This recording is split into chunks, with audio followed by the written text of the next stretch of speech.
কসবার ল কলেজে যেভাবে গণধর্ষণের শিকার হতে হয়েছে কলেজ ছাত্রীকে, যা অভিযোগ ইতিমধ্যেই সামনে এসেছে তা নিয়ে কিন্তু দিকে দিকে প্রতিবাদ চলছে। এই মুহূর্তে কসবাতেও নাগরিক সমাজের পক্ষ থেকে প্রতিবাদ মিছিল করা হচ্ছে, আর সেই মিছিল থেকে আমাদের প্রতিনিধি ঐশী মুখোপাধ্যায় রয়েছেন এই মুহূর্তে। ঐশী,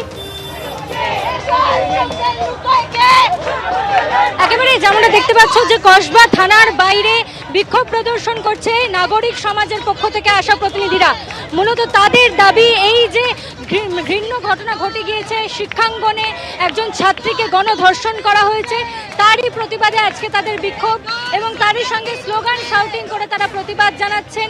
মূলত আরজিকর থেকে তামান্না থেকে শুরু করে প্রত্যেকটি জায়গায়, অর্থাৎ শেষ অবধি যে আরজিকরের যে ঘটনার পরেও যে কোনো রকম তার রেশ না কাটার আগেই যখন দেখা যাচ্ছে যে সাউথ ক্যালকাটা ল কলেজে এরকম একটি ঘটনা ঘটলো, তারই প্রতিবাদে তাদের বিক্ষোভ। আজকে কি দাবি নিয়ে আজকে আপনারা কসবাতে এসেছেন এই থানার বাইরে?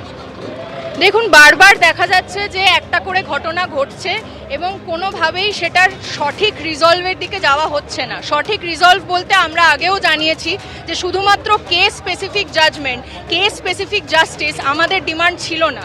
রাত দখল আন্দোলন থেকে এইটা শুধুমাত্র আরজিকর নিয়ে আমরা রাস্তায় নামিনি, আমরা প্রত্যেক মহিলার সেফটির জন্য রাস্তায় নেমেছিলাম। সেইটিকে মাথায় রেখে কোনো কনস্ট্রাকটিভ স্টেপ এখনো অবধি সরকার নেয়নি এবং বারবার কোনো না কোনোভাবে ল এর দিক দিয়ে জিনিসটাকে কাটিয়ে দেওয়ার চেষ্টা করছে। এখানে আইরনিক্যালি যে প্রাইম অ্যাকিউজ, সে টিএমসিপির এক্স প্রেসিডেন্ট, মানে শটান প্রেস কনফারেন্স করে বলে দেওয়া হচ্ছে যে তার সাথে আমাদের কোনো লিঙ্ক নেই। কিন্তু কি অদ্ভুতভাবে তা এই মানুষটিকে কখনো এতগুলি কেস থাকা সত্ত্বেও এই মানুষটিকে আগে বরখাস্ত। এই কেসে এখনো পর্যন্ত 4 জন গ্রেপ্তার হয়েছে, যারা এই যে প্রাইম অ্যাকিউজড আপনি বলছেন, এই যে যারা এই ঘটনার সঙ্গে সরাসরি যুক্ত, তাদের কি শাস্তি? আরেকবার বলুন। দেখুন, শাস্তির দাবিটা আমরা চাইছি ফেয়ার ইনভেস্টিগেশন হোক। শাস্তির কথা আমাদের বলার কথা নয়, সেটা জুডিশিয়াল কাস্টাডির বিষয়, সেটা জুডিশিয়াল কথার বিষয়।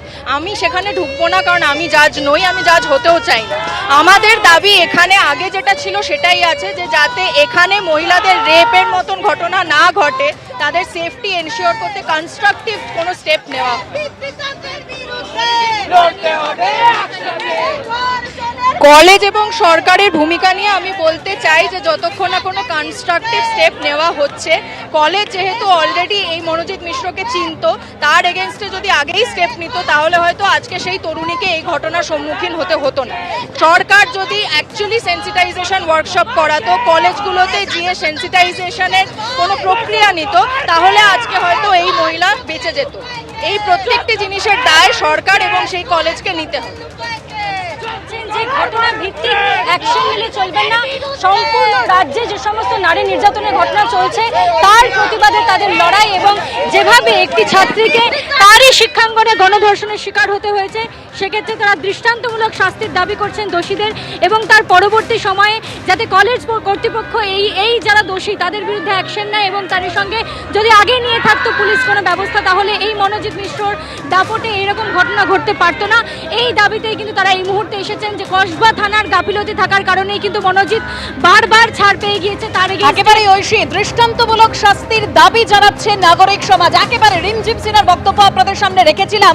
এই রিমঝিম সিনহা আরজি করার সময় আমাদের প্রত্যেকের মনে আছে রাত দখলের ডাক দিয়েছিলেন, এবং তার ডাকে প্রচুর মানুষ ওই 14ই আগস্ট রাস্তায় নেমেছিলেন, প্রতিবাদ করেছিলেন। আজও প্রতিবাদ জানাচ্ছেন রিমঝিম সিনহা।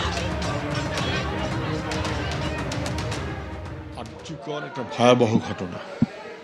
বাংলার মানুষ বুঝে গেছে যে মুখ্যমন্ত্রী মহিলা হতে পারেন, কিন্তু বাংলা তার নিজের মেয়েকে চাইলো কি পেল, তার চেয়ে বড় কথা হচ্ছে বাংলার মেয়েদের কোনো নিরাপত্তা নেই। তামান্না সাউথ ক্যালকাটা ল কলেজ, এবং কার্যত তো শাসকের নেতারা বুঝিয়ে দিল যে একা একা ভাই মেয়েরা তোমরা কেউ যেও না নেতাদের কাছে, ছিঁড়ে খাবে। বোঝা গেল তো, স্বীকারোক্তি, সতর্কতা। তৃণমূলের নেতারা সাধারণ মানুষকে কেউ কম বুঝছে। প্রতিবাদ জরুরি। বাংলা তার নিজের মেয়ের নিরাপত্তা চায়, প্রতিবাদ জরুরি, কোনো সন্দেহ নেই। সবাই মিলে ডাক দিয়েছে এবং নিশ্চয়ই সেই প্রতিবাদের শব্দ ক্রমশ বাড়বে।